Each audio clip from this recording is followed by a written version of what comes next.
The boy who owned everything in the world except the ability to hear his mother's last words sat perfectly still in his father's 50-room mansion, watching another specialist pack expensive equipment into leather cases. 8-year-old Ethan Whitmore didn't need to hear to know what the Swiss doctor was saying. The shape of failure looked the same in every language. Through the window, he watched his father Richard smash his phone against the marble fountain. Another dead end. Another $1 million wasted trying to fix what Ethan had never known was broken. But in the servants' wing, Helen Turner's weathered hands trembled as she unlocked a drawer she'd kept sealed for 8 years. Inside lay an oak box inscribed with elegant script, "For my silent angel Grace." Tonight, after 920 days of waiting, the 62-year-old housekeeper would break her silence about the night Ethan's mother died. The truth always finds its voice, even in a world of perfect silence. Before we continue, please leave a like and let me know which city you're watching from. Now, let's get back to the story. The Whitmore estate sprawled across 40 acres of suburban Pennsylvania, a monument to everything money could buy and everything it couldn't. In the autumn of 2024, the mansion's 50 rooms echoed with a particular kind of emptiness, the kind that comes when a house has never heard a child's laughter. 8-year-old Ethan Alexander Whitmore moved through these rooms like a ghost, his world painted in vivid colors but wrapped in absolute silence. Born into a fortune worth billions, he'd entered the world as his mother left it, trading her last breath for his first. The doctors said his deafness was complete, bilateral, sensorineural words that meant nothing to a boy who'd never known sound existed. His father, Richard Whitmore, had built his technology empire on the belief that every problem had a solution if you threw enough money at it. At 45, he commanded boardrooms, disrupted industries, and bent markets to his will. But he couldn't make his son hear. The mansion had become a rotating medical facility specialist from Zurich, Tokyo, Boston, each promising breakthrough treatments, experimental procedures, cutting-edge implants, each leaving with Richard's money and nothing else. In his private studio, Ethan painted what he imagined sound might look like swirls of gold for what he thought laughter might be, sharp reds for the angry shapes his father's mouth made, soft blues for the lullabies he'd never hear. These paintings covered every wall, a museum of silence rendered in acrylic and oil. The only constant in Ethan's world was Helen Margaret Turner. At 62, she'd been cleaning the Whitmore house for 8 years, arriving just weeks after Ethan's birth. Her own hands, weathered by 6 decades of honest work, had learned sign language slowly, patiently, becoming the bridge between Ethan and a world that insisted on speaking. She was the one who sat with him during his father's business trips, who understood that communication meant more than words, who knew that broken things didn't always need fixing. Helen carried her own ghosts, a son lost in Afghanistan, a nursing career abandoned after tragedy, and a secret about Grace Elizabeth Whitmore that had worn grooves in her conscience for nearly a decade. The central battle in the Whitmore house wasn't between father and son, but between 2 different kinds of love: Richard's desperate need to cure what he saw as broken, and Helen's quiet acceptance of Ethan exactly as he was. Neither man knew that Helen held the key to understanding Grace's final gift, a truth that would shatter every assumption they held about love, loss, and the languages of the heart. October 15th marked Ethan's 8th birthday, though the Whitmore mansion wore no decorations and expected no guests. Instead, the marble foyer filled with the same ritual that had defined every birthday before another specialist, another promise, another failure waiting to unfold.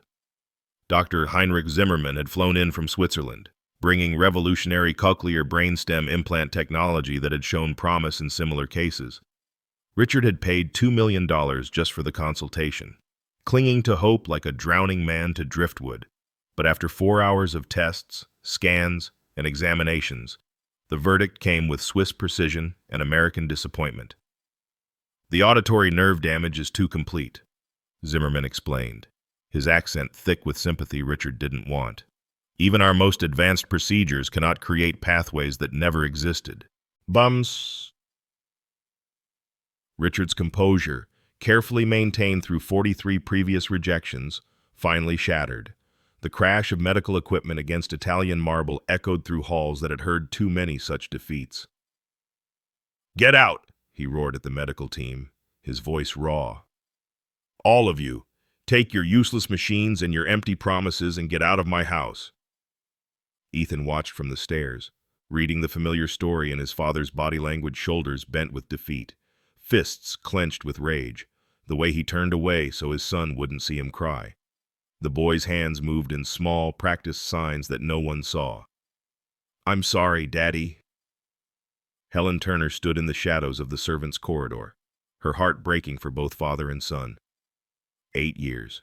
She'd kept her promise to Grace Whitmore for 8 long years, watching Richard pour millions into futile medical ventures while the real gift, his wife's true legacy, remained locked in Helen's bottom drawer. Tonight, watching Ethan's shoulders shake with silent sobs on what should have been a day of celebration, she made her decision. Grace had asked her to wait until Ethan was old enough to understand. 8 years old. Today. At 11:30 that night, after Richard had locked himself in his study with his usual bourbon and regrets, Helen knocked softly on Ethan's door. The boy sat by his window, painting another interpretation of sound, dark purples and blacks this time, the color of birthday disappointments. Helen's hands moved carefully in the sign language she'd taught herself from library books and YouTube videos. "Come with me. I have something to show you." For the first time in their 8 years together, she led him to her quarters in the servants' wing. The room was simple, almost austere, but Ethan's eyes widened at what covered Helen's walls, photographs he'd never seen. His mother, Grace, young and radiant, Grace pregnant, her hands forming signs against her swollen belly, Grace in a hospital bed, still managing to smile despite the tubes and machines. Helen pulled out her bottom drawer with trembling hands and retrieved a single photograph, worn soft at the edges from her secret handling. In it, Grace sat in a hospital bed, her face pale but glowing, her hands raised in the universal sign for "I love you," pinky, index finger, and thumb extended. "Your mother," Helen signed slowly, then pointed to Ethan. "For you." The transformation was immediate. Ethan's face, so often closed and distant, cracked open like the sun breaking through storm clouds. His first real smile in months spread across his features as his small fingers traced his mother's image. Questions poured from his hands. What was she like? Did she know about him? Did she love him even though he couldn't hear she knew? Helen signed back, tears streaming down her weathered cheeks. She prepared. "She loved you before you were born." Over the following days, Richard noticed the change immediately. Ethan came to breakfast with something different in his eyes, not hope for hearing, but something else. A connection to something Richard couldn't identify. The boy's paintings shifted from dark abstracts to include a recurring figure, a woman with long auburn hair whose hands were always in motion. "What's changed?" Richard demanded of Helen one morning, suspicious of his son's sudden transformation. "He's growing up, Mr. Whitmore," Helen replied carefully. But Richard's sharp instincts, the ones that had built an empire, sensed deception. He reviewed the mansion's security footage, technology he'd installed to monitor Ethan's safety. There it was, Helen leading his son through corridors at night, their hands moving in animated conversation. His housekeeper, the woman he'd trusted with his son's daily care, was hiding something. The secret that had lived in Helen's drawer for 8 years was finally stirring, and with it, the truth about Grace Whitmore's final hours would soon remake 3 broken lives into something none of them could have imagined. 3 nights after Ethan's birthday, Richard Whitmore stood in the darkness outside Helen's quarters, his breath shallow with barely controlled rage. The security footage had shown everything: his housekeeper leading his son into her room, pulling something from a drawer, their hands moving in urgent conversation. Now, through the crack beneath the door, he could see shifting shadows in the warm glow of lamplight. He pushed the door open without knocking. The scene that greeted him stopped his prepared accusations cold. Ethan sat cross-legged on Helen's simple bed, an ornate oak box open before him, his small hands carefully turning pages of what looked like a journal. Helen sat beside him, her weathered fingers translating written words into sign language with the patience of a grandmother telling bedtime stories. "What the hell is this?" Richard's voice cracked like a whip through the small room. Helen's face drained of color, but her hands remained steady as she signed to Ethan, "Your father is here." Ethan looked up. His gray eyes, Grace's eyes, meeting his father's with an intensity Richard had never seen before. The boy's hands clutched the journal protectively against his chest. "That's mine," Richard said, though he didn't recognize the oak box with its brass corners and the inscription carved into its lid. "Whatever you've taken from this house, Helen, whatever you've stolen." "I've stolen nothing," Helen said quietly, standing with dignity despite her trembling knees. "This belonged to your wife. She gave it to me the night she died." The words hit Richard like ice water. He stepped forward, his 6-foot frame towering over the elderly woman. "Grace never mentioned any box." "You're lying. You've been manipulating my son with fabricated stories about his mother. Look at the pages, Mr. Whitmore." Helen's voice carried a strength born from 8 years of prepared conviction. "Look at them before you accuse me of anything else." Richard snatched the journal from Ethan's reluctant hands, ignoring his son's distressed signs. The leather-bound book fell open to a random page, and Richard's world tilted on its axis. Grace's handwriting. He'd know it anywhere, the peculiar way she curved her letters, the little hearts she used to dot her I's. But it wasn't just writing. Beside each paragraph, drawn in meticulous detail, were hands forming sign language positions. Arrows indicated movement. Facial expressions were sketched to show emotional context. "My dearest baby," one entry began. "Today I learned the sign for music. It looks like conducting an orchestra, which seems perfect. When you're born, whether you hear symphonies or see them in the movement of hands, I want you to know that love has its own rhythm, its own melody that doesn't need sound to be felt." Richard's hands shook as he turned pages. Entry after entry, dated throughout Grace's pregnancy, songs she'd translated into visual poetry, lullabies reimagined as flowing hand movements, stories of her childhood rewritten for eyes instead of ears, 9 months of a mother preparing for a child she somehow knew would be different. "This is impossible," Richard whispered. "The deafness was from birth trauma. The doctors said, 'Your wife's family carries a genetic marker,'" Helen said softly.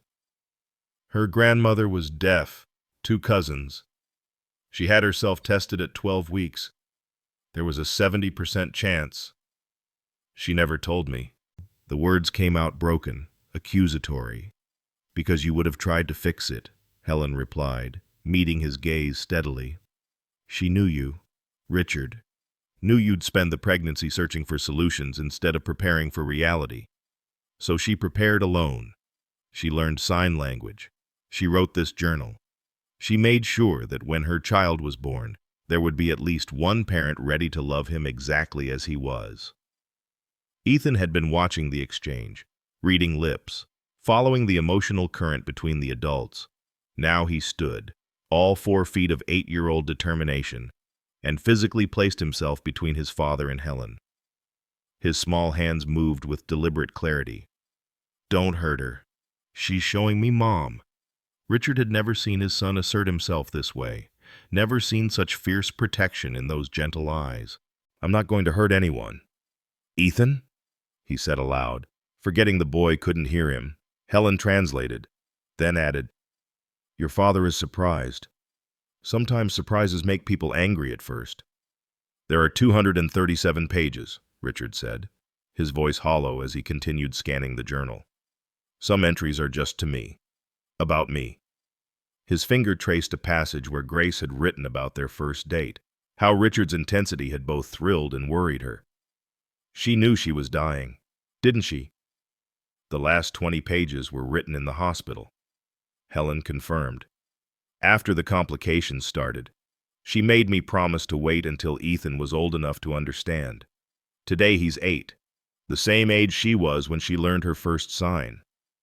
Richard found those final entries, the handwriting shakier but the message clear.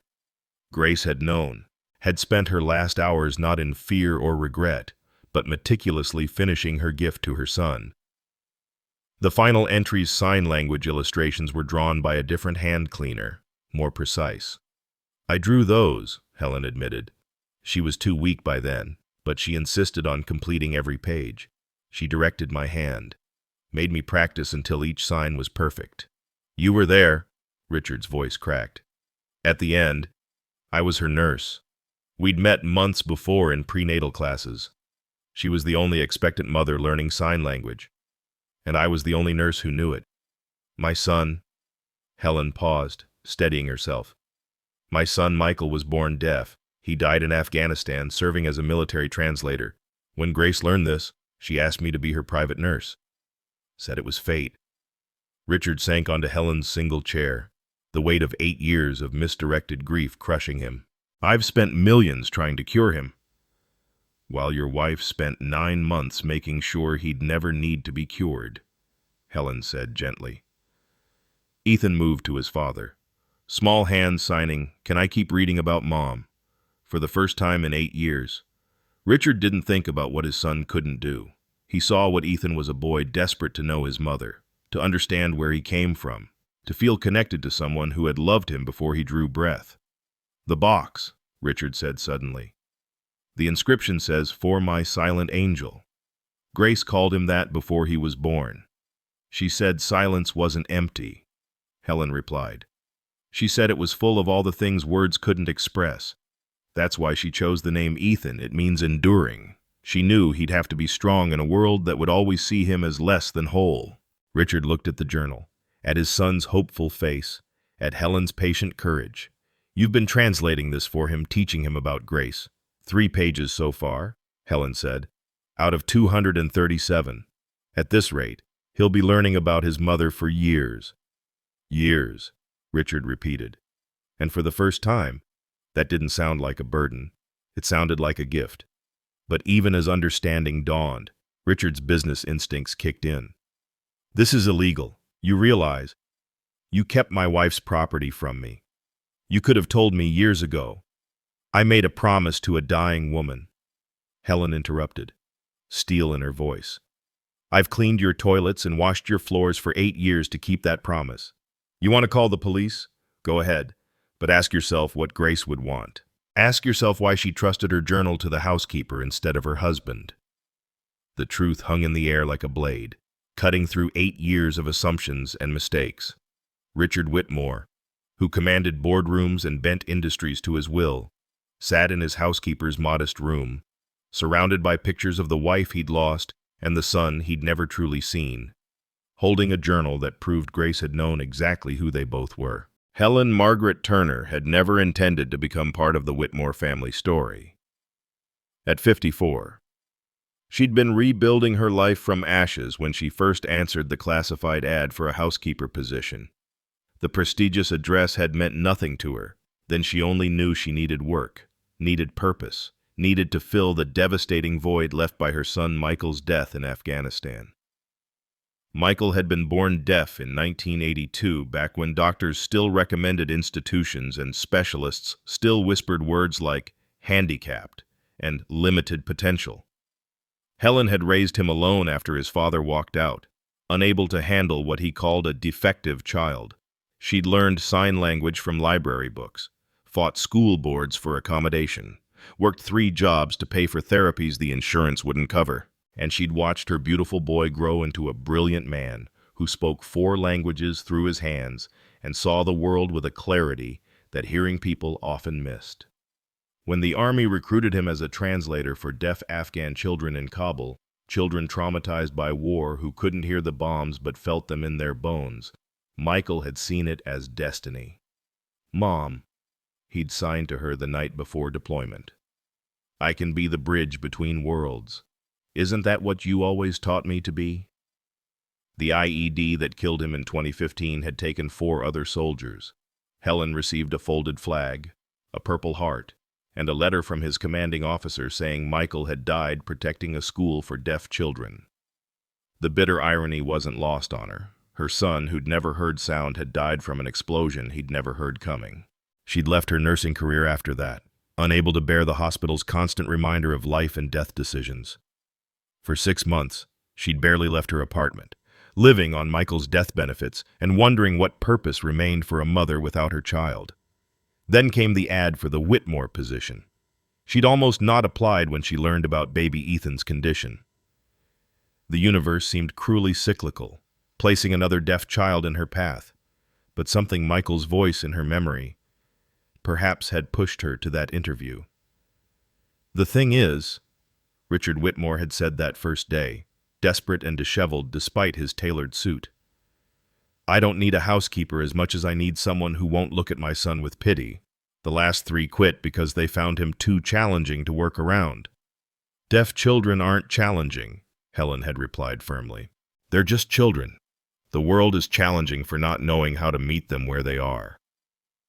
Richard had hired her on the spot, but it was meeting Grace's spirit through the remnants she'd left behind: photographs, notes in margins of books, the lavender sachets she'd tucked in drawers that had prepared Helen for what was to come. She'd been working at the mansion for only 3 weeks when she'd received the call that changed everything. The memory of that night at Jefferson Hospital remained crystalline even 8 years later. October 14th, 2016, 11:17 p.m. Helen had been folding laundry when her personal cell phone rang a number she didn't recognize. "Helen Turner." The voice was weak but unmistakable. She'd heard it on voicemails Grace had left for Richard, playing through the house speakers when he forgot to turn them off. "Mrs. Whitmore. I'm dying. Helen." Oh, no preamble, no cushioning. "The doctors won't say it, but I can feel it. The bleeding won't stop. My baby will live, but I won't see morning." Helen had driven to the hospital in violation of every protocol, using her old nursing credentials to slip past security. She'd found Grace alone. Richard was in the NICU with newborn Ethan. The extended family hadn't arrived yet, and the medical staff was giving what they called privacy. But what Grace knew was professional abandonment of a lost cause. "I've been waiting for you," Grace had whispered when Helen entered. Despite the pallor of blood loss, despite the morphine drip, her eyes were fierce with purpose. "I know about Michael. I read his obituary. I know you understand." Helen had taken the dying woman's hand, feeling the weak pulse that matched the monitor's irregular beeping. "I need you to promise me something," Grace continued, each word costing her precious energy. "There's a box in my closet at home, oak with brass corners. Everything I've prepared for my baby is inside. Richard won't understand it. Not yet. He'll try to fix what isn't broken. He'll spend millions on cures instead of learning to communicate. I need someone who knows better. I need you." "Mrs. Whitmore, I'm just the housekeeper." "No." Grace had squeezed her hand with surprising strength. "You're a mother who loved a deaf son. You're the only person in Richard's orbit who will see Ethan as complete, not lacking. Promise me you'll stay with them. Promise me you'll wait until Ethan is old enough to understand. Then share my journal with him." The monitors had begun their urgent alarming then, summoning teams who worked with mechanical efficiency on a body whose owner had already made peace with leaving. 8 years old, Grace had gasped between chest compressions. "Michael was 8 when you taught him to sign 'I love you,' wasn't he? I read that in his obituary too. Wait until my baby is 8. Promise me. Helen, please." Helen had promised. What else could she do? She'd held Grace's hand through 3 more rounds of CPR, stayed when they'd called time of death at 12:43 a.m., and slipped away before Richard returned from the NICU with his motherless son. The box had been exactly where Grace said, hidden behind winter coats that still smelled of her perfume. Helen had taken it to her quarters that first day, understanding the weight of what she'd been entrusted with. 237 pages of a mother's love, translated into a language her child would understand. Now, 8 years later, sitting in the Whitmore study as autumn rain pelted the windows, Helen watched Richard process this history with the same analytical intensity he brought to corporate acquisitions. Ethan sat between them, the journal open on his lap, his small fingers tracing his mother's drawings of sign language positions. "You've been in my house for 8 years carrying this secret," Richard said. but the accusation had left his voice, replaced by something closer to wonder. You could have sold this story to the media for millions. Billionaire's dead wife's secret journal. They would have paid anything. I made a promise, Helen said simply, to a woman you'd barely met. To a mother, Helen corrected. And I knew what kind of mother she was from that journal. She'd spent 9 months preparing for every possibility except her own survival. Did you know she'd researched every deaf school within 500 miles, that she'd already corresponded with deaf adults, asking them what they wished their hearing parents had known? Page 83 has a list of 12 deaf CEOs and their accomplishments. Page 92 explains how Beethoven composed his Ninth Symphony after losing his hearing. She was building him a world where deafness was just another way of being human. Richard turned to that page, seeing Grace's notes about Beethoven feeling music through vibrations, her drawings of musical notes reimagined as visual patterns. She was brilliant, he whispered. I knew she was smart, but this is genius. She was a mother, Helen repeated. Mothers become what their children need them to be. Ethan had been following the conversation through Helen's translations, but now he interrupted with urgent signs. Helen smiled for the first time that evening. What did he say? Richard asked. He wants to know if page 212 is true. It's the entry about you learning to dance for your wedding. Grace wrote that you practiced for 3 months in secret because you were terrified of looking foolish. Richard's face flushed. She wrote about that. Helen turned to the page and began translating aloud. Your father is the smartest man I know, but he can't hear rhythm any better than you might. He practiced our first dance 800 times. I counted. He thought I didn't know, but I watched him through the window, dancing alone in the garage to our song, so determined to be perfect for me. That's who your daddy is, my angel, a man who conquers the impossible through sheer will. He'll do the same for you, once he understands that loving you isn't about fixing you, but about joining you where you are. Tears ran down Richard's face, the first Helen had seen in 8 years of service. Ethan reached over and wiped them with his small hand, then signed, It's okay, Daddy. Mom says you dance funny, but she loved it. Richard laughed through his tears, a broken, healing sound. He pulled Ethan into his lap, holding him the way he hadn't since those first desperate days after Grace's death. Teach me, Richard said to Helen. Teach me to talk to my son. The journal will teach you both, Helen replied. Grace made sure of that. Every entry has lessons. She was teaching herself, so she wrote it in a way that someone else could follow her journey. Over the following weeks, a new routine emerged in the Whitmore mansion. Every evening after dinner, the 3 of them would gather in the study. Helen would translate a few pages while Richard practiced the signs, his corporate hands struggling with the fluid grace the language required. Ethan, delighted to be the expert for once, would correct his father's form with patient 8-year-old superiority, page by page. Grace's voice emerged from the journal, her fears about motherhood, her joy at feeling the baby kick, her arguments with Richard about names she'd wanted to call the baby Gabriel if it was a boy. Because angels don't need to speak to be heard. Richard had insisted on Ethan, meaning enduring, because he'd somehow known even then that their child would need strength. Page 105, Helen announced one evening. This one is important. She began to translate Grace's words. Today I met Helen Turner at the prenatal class. She was observing for her nursing continuing education. When she saw me practicing signs, she came over and corrected my form. Apparently I'd been signing I love you as I love yogurt for 3 weeks. We laughed until we cried. Then she told me about Michael, her son who died serving our country, who was born deaf and lived brilliantly. She said the secret was seeing deafness not as the absence of sound, but as the presence of a different kind of attention. Deaf children see everything, she said. They read the world like a book written in gesture and expression.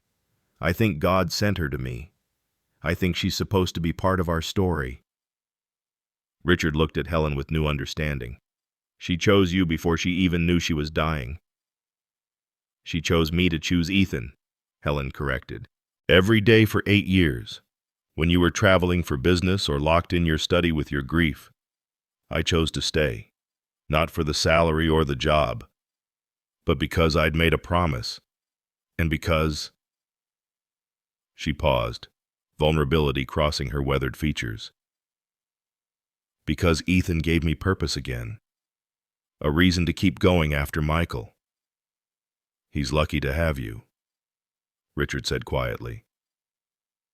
"We're all lucky," Helen replied, watching Ethan animate Grace's words with his expressive hands, bringing his mother to life through movement. Grace made sure of that, but not everyone would see it that way.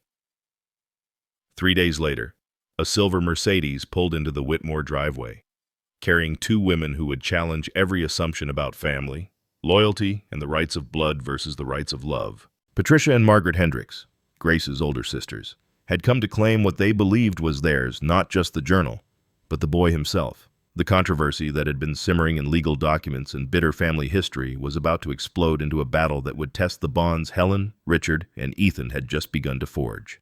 The journal that had brought them together would soon threaten to tear them apart, and Helen would face a choice between the promise she'd made to a dying woman and the family she'd inadvertently become part of.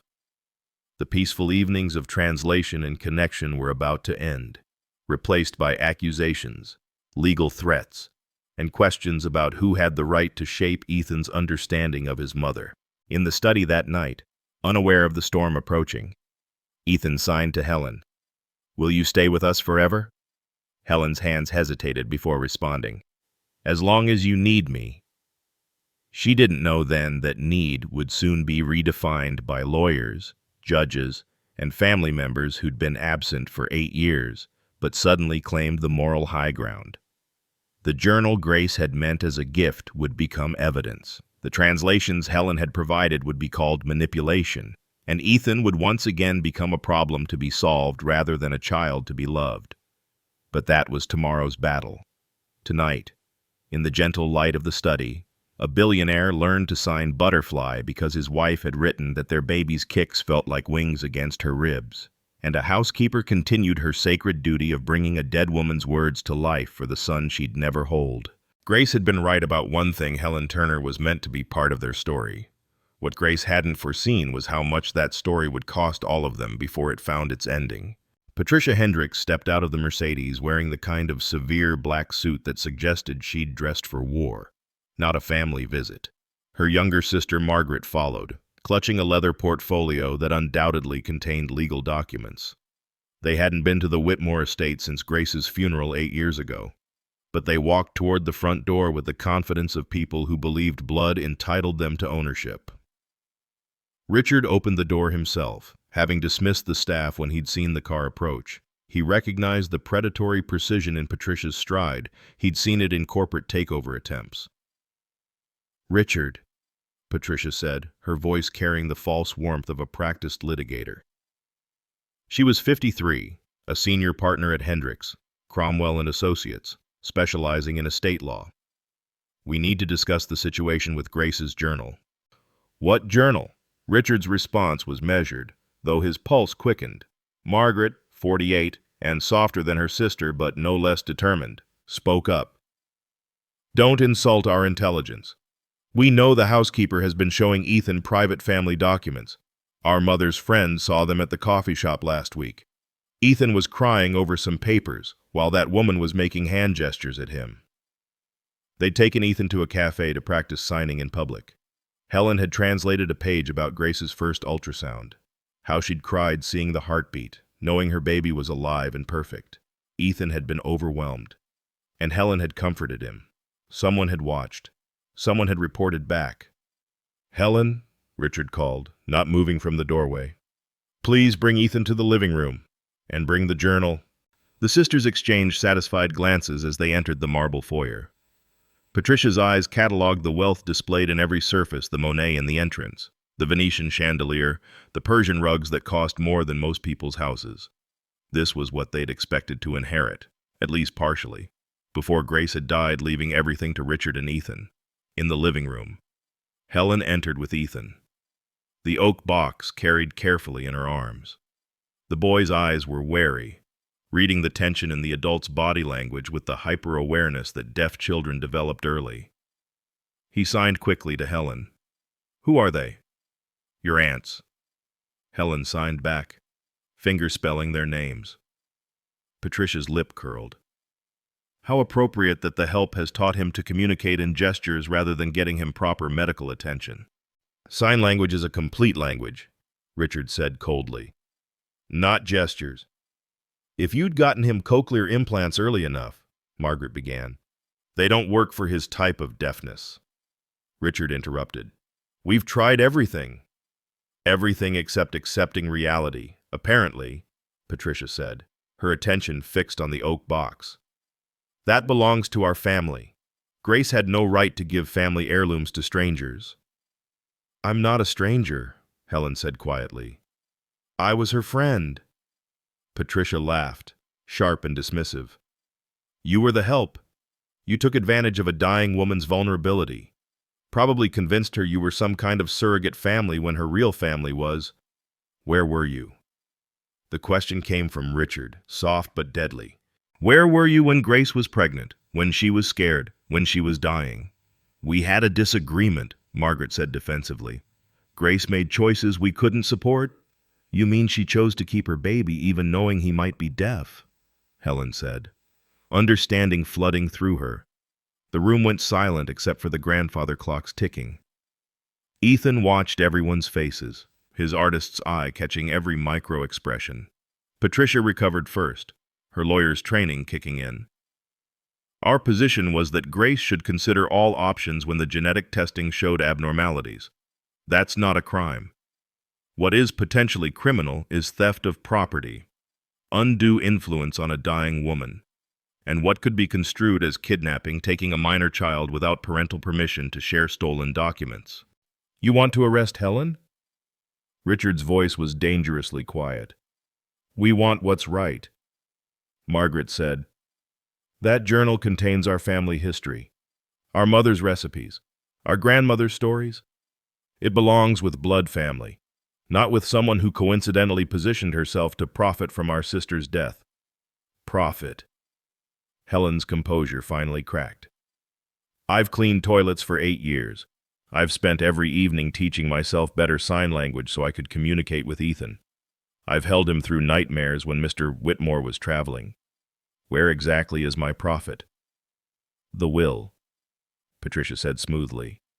"We know Grace left you something in her will. The lawyers wouldn't tell us what.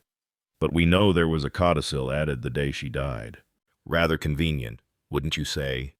Ethan had been growing increasingly agitated, his hands moving in small, repetitive patterns, a self-soothing behavior Helen recognized. Suddenly, he stood and ran from the room. The adults, caught up in their confrontation, barely noticed. "That child needs proper care," Patricia continued. "He needs family who can provide for his special needs, not a housekeeper playing grandmother and a father too busy with his empire to notice his son is suffering." "How dare you?" Richard began, but Helen touched his arm gently. "Let them say what they came to say," she said. "They've been rehearsing it for the drive over." Patricia pulled documents from Margaret's portfolio. "We're prepared to file for emergency custody of Ethan based on neglect and the undue influence of an unqualified caregiver. We're also filing criminal charges for theft unless that journal is returned immediately. Additionally, we want to see whatever document Grace signed in her final hours, as it was clearly executed under duress and undue influence." "You want Ethan?" Richard's disbelief was palpable. "You've never even met him. You didn't come to a single birthday, never sent a card, never... We stayed away because you made it clear we weren't welcome after we expressed concerns about Grace's pregnancy," Margaret said. "But blood is blood. That boy deserves to know his real family."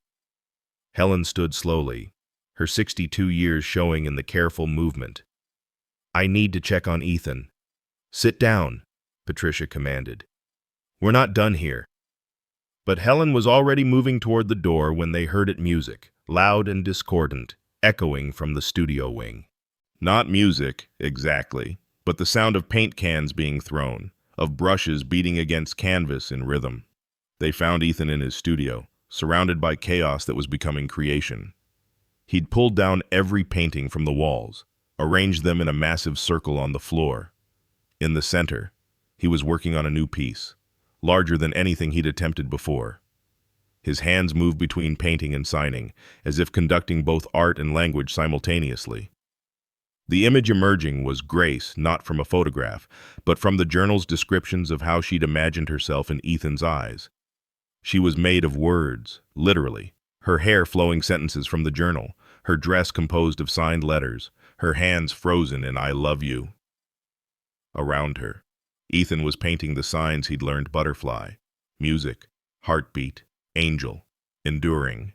The paint was applied so thick it created texture, making the signs three-dimensional, tactile, as if they could be read by touch. "My God," Margaret whispered. Ethan looked up, paint covering his hands and clothes, streaking his face where he'd pushed his hair back. His eyes locked on Patricia, then Margaret, studying them with an intensity that made them step back. Then his hands moved, forming the most complex sentence he'd ever signed, each word deliberate and clear. "She chose Helen, not you." Helen translated automatically, her voice catching on the words. Ethan wasn't finished. His hands kept moving, and Helen kept translating. "I read about you in Mom's journal, page 190. You told her to kill me. You said deaf babies were burdens. You said she was selfish for keeping broken goods." Patricia's face went white. "He can't possibly understand." "I understand everything," Ethan signed, and for the first time, his voice accompanied the signs, not words, but sounds, raw and emotional. The voice of a child who'd never heard himself speak, but needed to be heard. "You didn't want me then. You don't want me now. You want money." Richard moved to his son's side, kneeling in the paint, not caring about his $1,000 suit. "Ethan, how do you know about page 190? "I read ahead," Ethan signed. "When everyone sleeps, I read. I know all the words now, even the ones Helen hasn't translated. Mom taught me in the journal. She drew pictures for the hard words." Helen pulled out her phone with trembling hands. "There's something else you should hear," she said, scrolling through files. "I wasn't going to share this unless necessary, but..." She pressed play. Grace's voice, weak but clear, filled the studio. "Helen, I need you to record this, please." Helen's recorded voice responded, "Mrs. Whitmore, you should save your strength." "No." Record. "Patricia and Margaret will come eventually. They'll claim rights they abandoned. They'll say beautiful things about family and blood. But Helen, they told me to abort Ethan when the genetic tests came back. They said I was being cruel, bringing a disabled child into the world. They said it would ruin my life, Richard's life, everyone's life." A pause, labored breathing. Then Grace continued. "I'm leaving you $50 million. Helen, not for you, for him, for Ethan, because Richard will need help. And my sisters will try to take my baby when they realize how much he's worth. The money is in trust. You can only access it for Ethan's needs, his education, his life. It's not charity. It's not payment. It's protection. They can't claim custody if you have the resources to fight them. Mrs. Whitmore, promise me, Helen. Promise you'll protect him from anyone who sees him as less than perfect. Even Richard, if necessary. Even my sisters, especially my sisters. Promise me. I promise. Tell him when he's old enough. Tell him his mama knew exactly who he was before he was born. I chose him. Every test, every warning, every dire prediction. And I chose him. I chose him. Helen, make sure he knows that." The recording ended. The studio was silent except for the sound of paint dripping from Ethan's mural onto the floor. Patricia found her voice first, defaulting to legal arguments. "That recording is inadmissible. No authentication, no witnesses." "I was the witness," a new voice said from the doorway. Dr. Sarah Martinez, the attending physician from that night, stood with a notarized document. "Helen called me this morning. Told me what was happening. I was there when Grace made her wishes clear. I've brought my sworn affidavit. Grace Whitmore was of sound mind when she made that recording and when she signed the codicil to her will. I can testify to that in any court." Richard stood, paint-covered and transformed. "Get out of my house." "Richard, be reasonable," Margaret started. "Get out.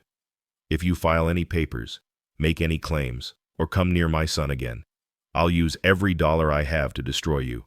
I'll hire investigators to find every ethical violation in Patricia's career. I'll expose how you tried to pressure Grace into aborting a child who, look at him." Richard gestured to the mural, to Ethan's extraordinary art. "Look what you would have destroyed." "He's still disabled," Patricia said coldly. "He'll never have a normal life." Ethan moved then, walking to stand before his aunts. His paint-covered hands rose, and he signed something Helen didn't immediately translate. "What did he say?" Margaret asked. Helen wiped tears from her eyes. He said, "Normal is a setting on a washing machine. I am extraordinary." The sisters left without another word, their heels clicking against marble in retreat. The Mercedes pulled away, taking with it the last threat to the unlikely family that had formed in the Whitmore mansion. Richard turned to Helen. $50 million. In trust for Ethan. I can't touch it except for his needs. Your wife was very specific. You've been a millionaire for 8 years and still cleaned my bathrooms." "I made a promise," Helen said simply. "And I had to wait until he was ready to understand." Ethan tugged on his father's paint-covered sleeve, signing, "Can we finish Mom's journal now? All of it together." Richard looked at his son's mural, at grace constructed from words and signs, love made visible in paint and gesture. He thought about the 8 years he'd spent trying to fix what wasn't broken, the fortune spent on solutions to the wrong problems.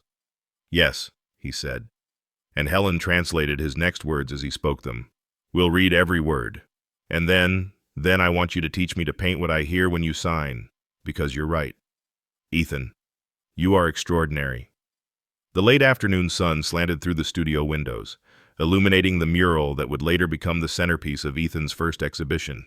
But that was still to come. For now, a father, son, and the woman who'd bridged the gap between them stood in a circle of paintings, surrounded by visible love, while $50 million worth of protection sat quietly in a trust, and Grace Whitmore's voice echoed in all their hearts. "I chose him." The battle was won, but the war against those who would see Ethan as less than would continue. The difference now was that he had an army small but fierce, and a mother's love translated into a language that needed no sound to be heard perfectly. The stroke came at dawn, 3 weeks after Patricia and Margaret's visit. Helen had risen early as always, preparing Ethan's favorite breakfast pancakes shaped like hands forming different signs, a game she'd invented to make morning lessons sweet. She was reaching for the vanilla extract when the left side of her body simply stopped cooperating. The bottle shattered against the Italian marble, its contents pooling like amber tears. Helen tried to call out but found her voice trapped somewhere between thought and expression. She managed to knock a pan from the counter before collapsing, the clatter echoing through the mansion's morning stillness. Richard found her 20 minutes later, crumpled on the kitchen floor, her left hand frozen in what looked like an incomplete sign. The ambulance arrived in 12 minutes. The paramedics worked with mechanical efficiency while Richard stood frozen, watching them load the woman who'd become the cornerstone of his family onto a stretcher. Ethan had been painting in his pajamas when the sirens came. He couldn't hear them, but he felt the vibrations through the house's bones, saw the red lights dancing across his studio walls. By the time he reached the foyer, Helen was gone, and his father stood in the doorway looking lost. "Where is Helen?" Ethan signed frantically. Richard's hands trembled as he attempted to respond, his signs clumsy and unclear. After 8 weeks of lessons, he could manage basic conversation, but explaining medical emergencies was beyond his vocabulary. He grabbed his phone, typing, "Helen is sick, hospital, she'll be okay." But she wasn't okay. The stroke, though classified as minor by the neurologists at Jefferson Memorial, had damaged the language centers of her brain. The woman who'd spent 8 years building bridges between silence and sound now found herself trapped in her own communication disorder. She could understand everything. The doctors confirmed her cognition remained intact, but expressing herself had become nearly impossible. Words came out jumbled. Signs fell incomplete from her weakening left hand.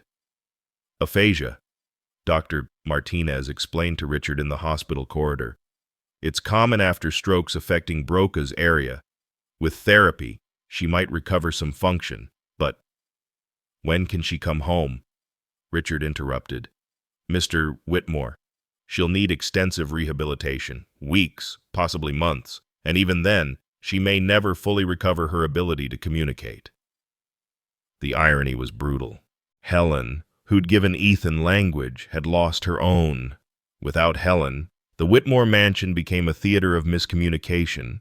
Richard tried God, how he tried, but his sign language was still elementary, and the nuanced conversations Ethan had grown accustomed to were now impossible. The journal translations stopped. They'd only made it through 120 pages, barely half of Grace's gift, and now the rest remained locked in cursive that Ethan couldn't fully decipher alone. Ethan began spending hours with the journal, trying to decode his mother's handwriting. Some words were clear. Grace had thoughtfully printed certain important passages, but others blurred into mysterious loops and swirls. He could see the sign language drawings, understand those, but without the context of the words, they were isolated gestures floating in white space. "Please try," Richard signed laboriously to his son one evening, offering a plate of untouched dinner. It had been 4 days since Helen's stroke, and Ethan had barely eaten.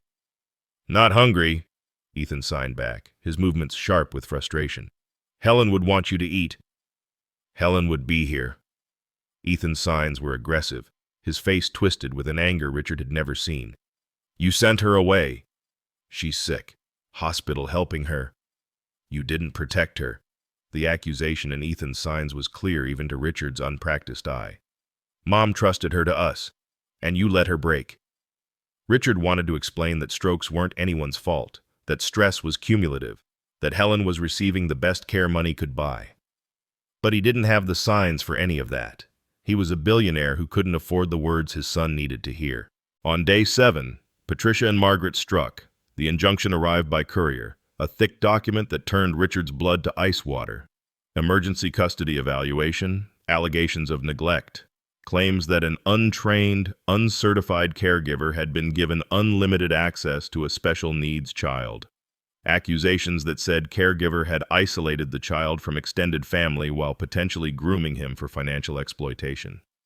They're claiming Helen was planning to steal the $50 million, Richard's lawyer, James Crawford, explained. They're painting her stroke as divine intervention, preventing a long con from reaching fruition. That's insane. Is it from a legal standpoint? You left your deaf son primarily in the care of a housekeeper with no formal training in special education or childhood development. You allowed her to take him from the property without supervision. You gave her access to his mother's private documents without any oversight. And now that she's incapacitated, the child is reportedly not eating, not attending his tutoring sessions, and showing signs of severe emotional distress. The media storm began the next morning. Billionaire's deaf son in custody battle ran across the business sections. Questions raised about unconventional caregiving arrangement, read the more salacious tabloids. Someone almost certainly Patricia's firm had leaked photos of Ethan from that day at the cafe, his tear-stained face as Helen signed to him, painted as evidence of emotional manipulation rather than the breakthrough moment it had been. Child Protective Services arrived on day 10. The social worker, a kind-faced woman named Barbara Chen, spent 3 hours observing Ethan, trying to communicate through an ASL interpreter she'd brought along. "He's highly intelligent," she told Richard afterward, "but he's showing clear signs of trauma response. When did he last eat a full meal? He's grieving. Helen is like a grandmother to him. The aunts claim she's a stranger who insinuated herself into your family for financial gain. The aunts tried to convince my wife to abort him." The words came out harsh, desperate. "Do you have proof of that? It's in the journal, page 190, but I can't without Helen. I can't translate all of it properly for the court." Barbara made notes in her tablet. "Mr. Whitmore, I need to be frank. Your son needs stability and proper support. If you can't provide that, the court will consider alternative arrangements. That night, Richard found Ethan in Helen's room, curled on her narrow bed, clutching the oak box. The boy had pulled out every page, arranged them on the floor in meticulous order, as if the perfect arrangement might magically make the words clear.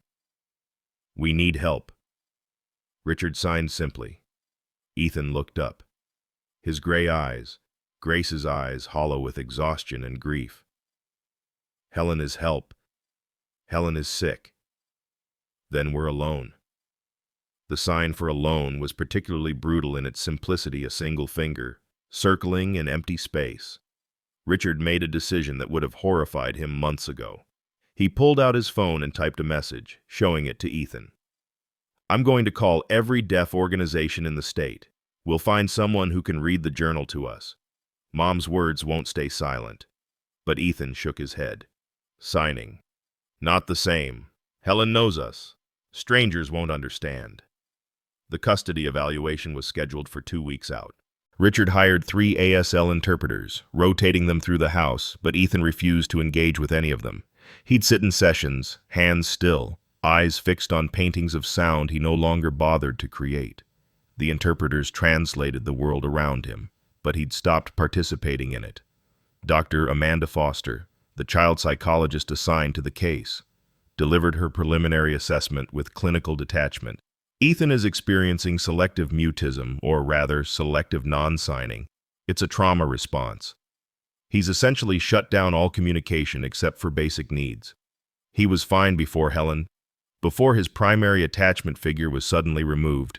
Mr. Whitmore, whatever the nature of Helen's relationship to your family, Ethan clearly bonded with her in a way he hasn't with anyone else, including you." The words cut deep because they were true. Richard had provided everything money could buy: the best doctors, therapists, tutors, technologies. But Helen had provided what Ethan actually needed: patient presence, gentle understanding, and a bridge to his dead mother's love. On day 15, Richard did something he'd sworn he'd never do. He visited St. Catherine's Institution for Special Needs Children, the facility Patricia and Margaret had suggested in their filing as appropriate placement for Ethan. The building was nice enough clean, modern, well-staffed. The director, Dr. Raymond Kelly, toured him through classrooms where deaf children learned alongside other special needs students. It wasn't cruel or Dickensian. It was worse. It was practical, efficient, and completely wrong for a boy who painted symphonies and had just begun to find his voice. "We could have Ethan assessed by the end of the week," Dr. Kelly offered. Given his trauma and communication challenges, a structured environment might be beneficial. Richard left without answering, but the brochure weighed heavy in his pocket. Was he being selfish? Keeping Ethan in a mansion of miscommunication? Would Grace forgive him for considering this that evening? He found Ethan in the kitchen, standing exactly where Helen had fallen. The boy was attempting to make pancakes, his small hands struggling with the heavy cast-iron pan Helen always used. The batter was lumpy, the shapes meaningless, but he was trying. "Let me help," Richard signed. "No." Ethan's response was firm. "Helen's job. Helen can't right now. Then I'll do it." They stood there, father and son, separated by more than silence. The journal sat on the counter, open to page 121, the last page Helen had translated, ending mid-sentence. "My darling boy, when you feel lost, remember that love doesn't need what didn't love need." The answer was there, in Grace's careful cursive, but neither could read it. Richard's phone buzzed. A text from the hospital. "Mrs. Turner's condition has worsened. Possible second stroke. Please come immediately." He looked at Ethan, still struggling with the pancakes, and made another choice that would have seemed impossible weeks ago. He didn't tell him. The boy was barely holding on as it was. News that Helen might be dying would shatter what little remained. Instead, Richard picked up the spatula and stood beside his son. Together, they made malformed pancakes in silence, the journal watching from the counter, its secrets locked in elegant handwriting, while Helen fought for her life 12 miles away, unable to speak the truths that might save them all. The custody hearing was in 11 days. The journal remained half-translated. Ethan had eaten nothing but 3 bites of pancake in 2 days. And Helen, the only person who could unlock Grace's final messages, lay unconscious in a hospital bed, her hands still, her voice stolen by the same universe that had taken Ethan's hearing and Grace's life. The Whitmore family was falling apart, and all the money in the world couldn't buy the words they needed to save it. The courtroom smelled of old wood and fresh lies. Patricia Hendricks stood at the plaintiff's table, her manicured fingers resting on documents that painted Helen Turner as a calculating predator who'd stalked a dying woman's fortune. Beside her, Margaret clutched tissues she didn't need, performing grief 8 years too late. Judge Catherine Morrison, 72, with eyes that had seen every variation of family destruction, called the hearing to order. This is a preliminary custody evaluation regarding Ethan Alexander Whitmore, age 8. I understand there are also questions regarding the validity of certain documents. Your Honor, Patricia began, we're seeking immediate intervention for a child who's been isolated and manipulated by an unqualified caregiver who mysteriously received $50 million from our dying sister. Richard sat with James Crawford, his lawyer, while Ethan remained at home with a court-appointed supervisor. The boy had refused to come, signing only, "No Helen, no words." "I'm ordering immediate examination of all contested documents," Judge Morrison announced. "Specifically, this journal that seems to be central to everyone's claims." The journal was brought forward, carried like evidence in a murder trial. Grace's oak box opened under fluorescent lights that made its brass corners gleam cold. "Your Honor," Patricia said, "we'd like to draw attention to the final pages, clearly added in a different hand. Obviously forgeries designed to, I'll determine what's obvious. Counselor." Judge Morrison put on reading glasses and turned to the last entry. What she found there stopped the room. The final page wasn't in Grace's handwriting, it was in Helen's, but not as forgery. It was a careful transcription of Grace's words, labeled clearly. Dictated by Grace Whitmore. Written by Helen Turner. Witnessed by Dr. Sarah Martinez. October 15th, 2016. 12:17 a.m. The text read, I, Grace Elizabeth Whitmore, being of sound mind but failing body, do hereby amend my will. To Helen Margaret Turner, I leave $50 million in irrevocable trust for the care, education, and support of my son Ethan. This money is conscience payment for what I ask that she stay with my child until he no longer needs her. That she translate my journal when he's ready. That she protect him from those who would see his deafness as deficiency rather than difference.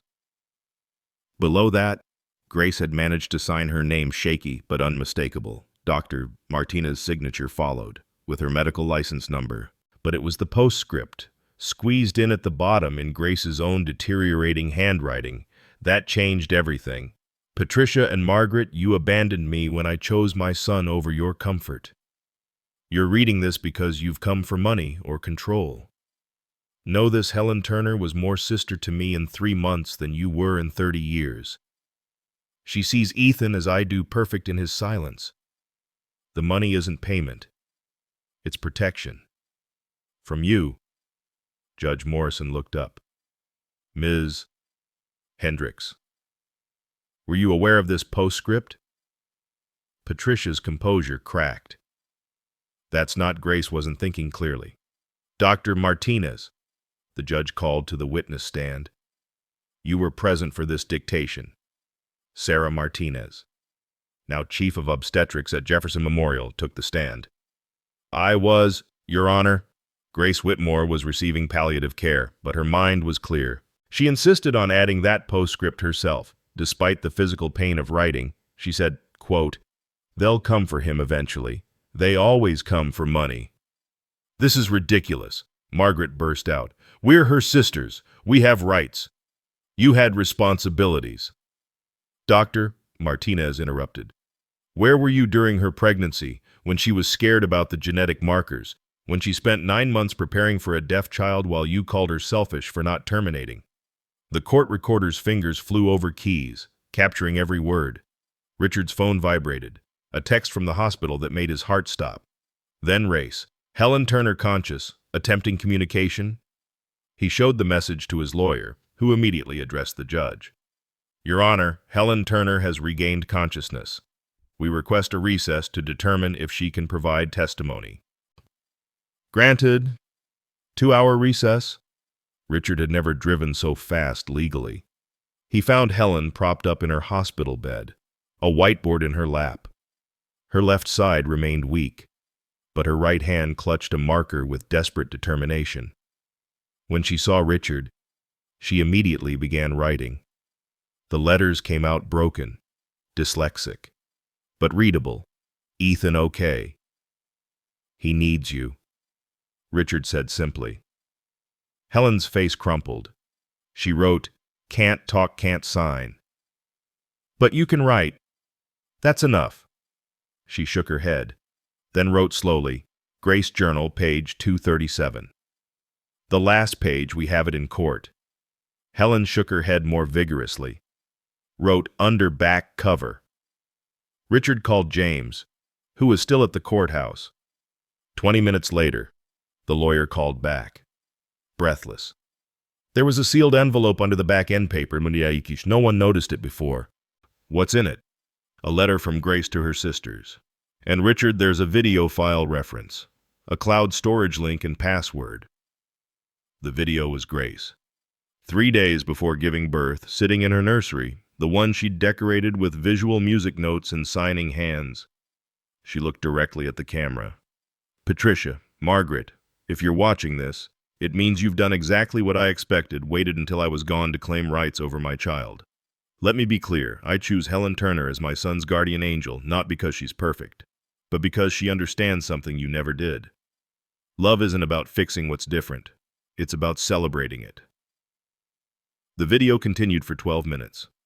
Grace detailed every conversation where her sisters had suggested alternatives to keeping Ethan. Every tearful phone call where they'd told her she was ruining her life. Every milestone they'd miss because they couldn't accept her choice. But here's what you don't know, Grace said to the camera. Helen lost her deaf son in Afghanistan. He died translating for deaf children in Kabul. She knows how to raise a deaf child to be extraordinary. She knows the value of different perspectives. She chose to love Ethan before she ever met him, just as I did. That's why she gets $50 million. And you get this video, because money follows love, not blood. Back in the hospital, Helen was writing furiously. My Michael taught deaf Afghan children to sign danger, saved 30 kids before IED. She looked up at Richard with eyes that held 8 years of unspoken truth, then wrote, Ethan is my second chance, not at motherhood, at showing world that deaf children are gifts. Richard found himself crying not the careful tears of boardrooms and bitter custody battles, but the raw, healing sobs of understanding. We need you to come home. Helen wrote, can't be same. Different is okay. Ethan taught me that. When court reconvened, Helen appeared via video link from her hospital bed. She couldn't speak, but she could write. Each message appeared on a screen, translated by the court reporter for the record. I loved Grace like sister, she wrote. Loved Ethan like grandson. Never wanted money. Wanted family. Patricia tried one last attack. Your Honor, this woman admits she saw our nephew as a replacement for her dead son. That's psychological manipulation. Helen's marker moved across the whiteboard. No replacement, addition, love multiplies, doesn't divide. Judge Morrison had seen enough. But it was the final piece of evidence that sealed everything. Security footage from the Whitmore mansion, retrieved from the cloud, showing Helen teaching Ethan to sign mother for the first time.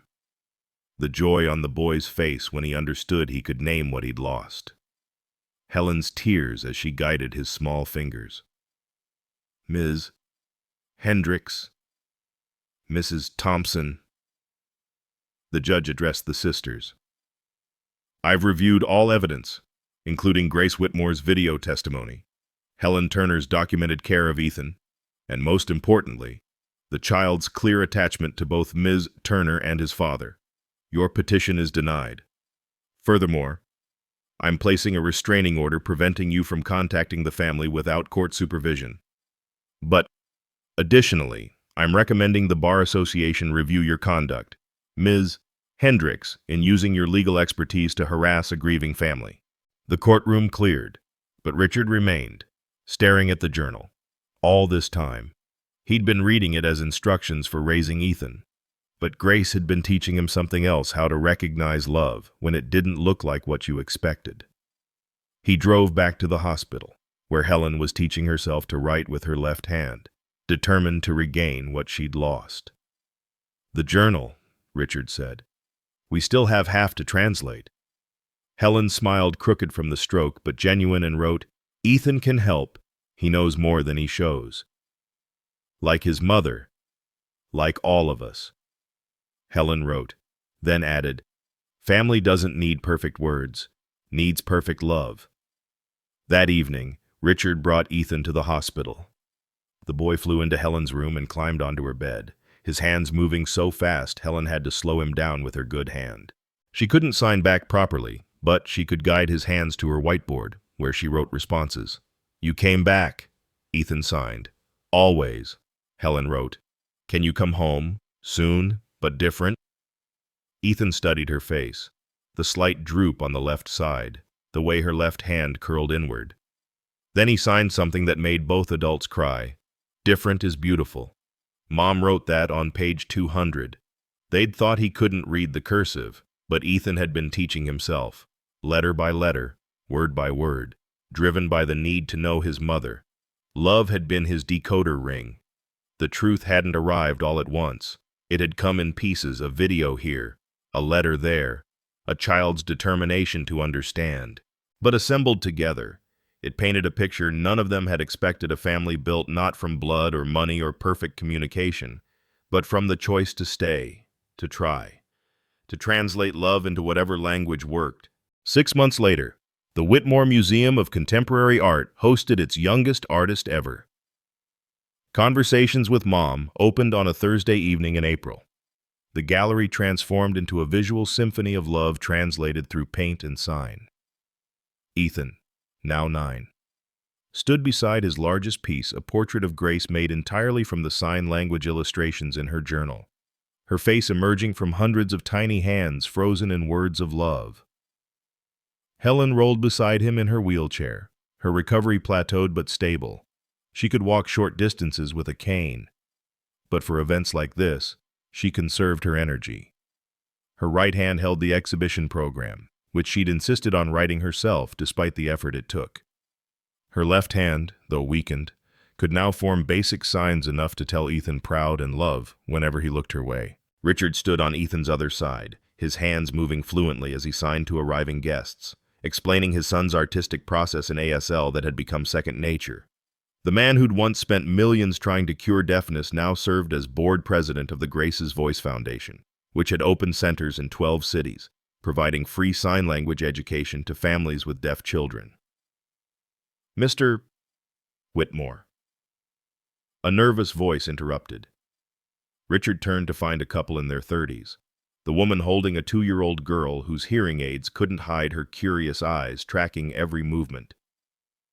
"Our daughter Emma was born deaf," the man said, his wealth evident in his designer suit, but his fear universal. "We heard about your foundation. We've tried everything." "Stop trying."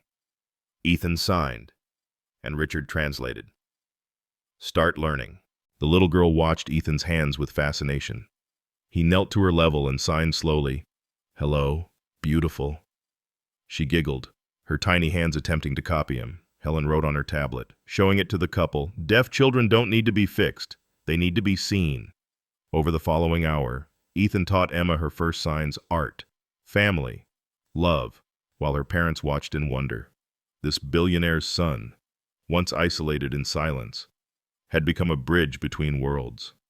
The exhibition's centerpiece was the completed journal, all 237 pages displayed in temperature-controlled cases.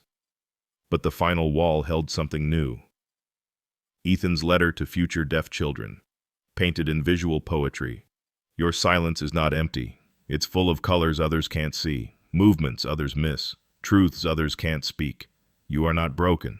You are beautiful. Love doesn't need sound. It needs understanding. And different isn't just okay, it's extraordinary.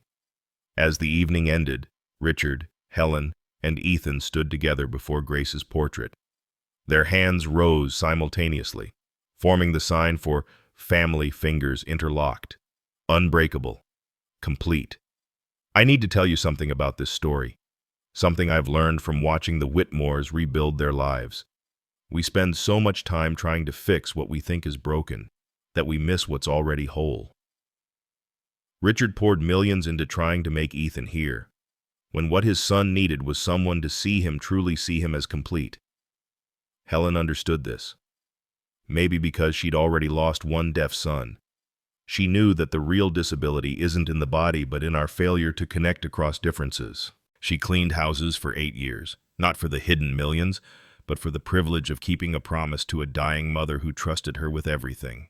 Family isn't about blood or perfection or even shared language. It's about choosing to stay when leaving would be easier.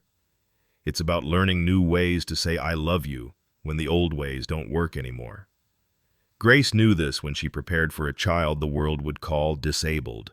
She chose gratitude for who Ethan would be over grief for who he wouldn't. Sometimes the greatest gifts come wrapped in what looks like loss. Sometimes love speaks loudest in perfect silence. And sometimes family is just 3 broken people choosing to be whole together.